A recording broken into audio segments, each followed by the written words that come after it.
राष्ट्रीय स्वास्थ्य मिशन उत्तर प्रदेश के अंतर्गत संचालित संपूर्ण क्लिनिक में कार्य कर रहे 28 संविदा कर्मचारी पिछले 2 माह से सेवा समाप्ति के कारण गंभीर आर्थिक, सामाजिक एवं मानसिक संकट का सामना कर रहे हैं। इन कर्मचारियों में अधिकांश ऐसे लोग हैं जिन्होंने 10 से 15 वर्षों से अधिक समय तक प्रदेश की स्वास्थ्य सेवाओं में अपनी सेवाएं प्रदान की हैं और उनकी आजीविका पर गंभीर संकट खड़ा हो गया है। प्रभावित कर्मचारियों का कहना है कि उनकी पूरी जीविका इसी नौकरी पर आधारित थी। अधिकांश कर्मचारी अपने परिवार के एकमात्र कमाने वाले सदस्य हैं। बच्चों की शिक्षा, वृद्ध माता पिता की देखभाल, आवास, चिकित्सा एवं दैनिक जीवन की आवश्यकताओं का भार उन्हीं पर है। सेवा समाप्ति के बाद अनेक परिवार आर्थिक संकट और भविष्य की अनिश्चितता से जूझ रहे हैं। सबसे पीड़ादायक तथ्य ये है कि कोविड-19 महामारी के दौरान जब पूरा देश अभूतपूर्व संकट से गुजर रहा था, तब यही स्वास्थ्य कर्मी अपनी जान की परवाह किए बिना जनता की सेवा में दिन रात लगे रहे। मैं डॉक्टर राम मनोहर लोहिया महिला चिकित्सालय फर्रुखाबाद में तैनात थी। 10 सालों से स्वास्थ्य विभाग में काम कर रही थी। अचानक से हम लोगों को कार्य न करने का लेटर दे दिया गया है और हम लोग जब से लेटर मिलने के बावजूद हम लोग इतना परेशान हो गए हैं। हम लोगों का पारिवारिक स्थिति खराब हो गई है। हम लोग लखनऊ जाकर सीएम से मिलने का प्रयास किए हैं। 2 बार उनके दरबार तक पहुँचे भी हैं, लेकिन उनसे मुलाकात नहीं हो पाई है और हमने अपना ज्ञापन वहाँ दिया है। अभी तक कोई कार्रवाई भी नहीं हुई है उस पर।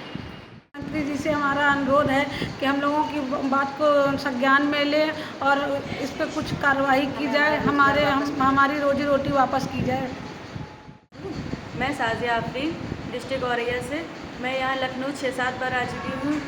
डिप्टी सीएम के आवास पर हमने अपना आवेदन भी दिया है। यहाँ पर हमारे पद से हमको हटा दिया गया है कि आप कार्य नहीं करेंगे। हम NHM ऑफिस भी जा चुके हैं, वहाँ पे भी हमने अपना आवेदन दिया है। वहाँ से भी हमें कोई अनुमोदन प्राप्त नहीं हुआ अभी तक कि हमारा जॉब हमें कब तक वापस मिलेगा।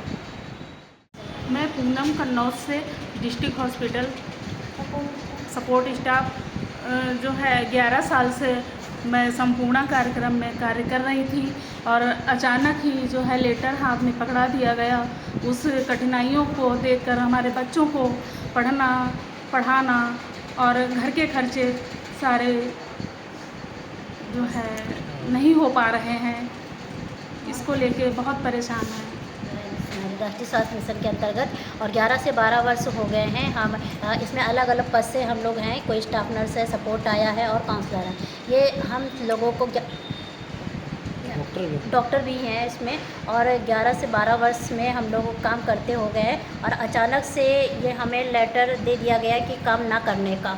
और हम लोग फिर अपना काम ना करने का लेटर दे दिया गया। फिर हम लोग डिप्टी सीएम के यहाँ और सीएम के यहाँ 10 से 12 बार जा भी चुके हैं, जिसमें से एक बार भी सीएम जी हमें मिले नहीं हैं और हमें अपना प्रतिवेदन 2 बार दे दिया है, लेकिन उस पर कोई कार्रवाई नहीं की गई है। उसके बाद में उप मुख्यमंत्री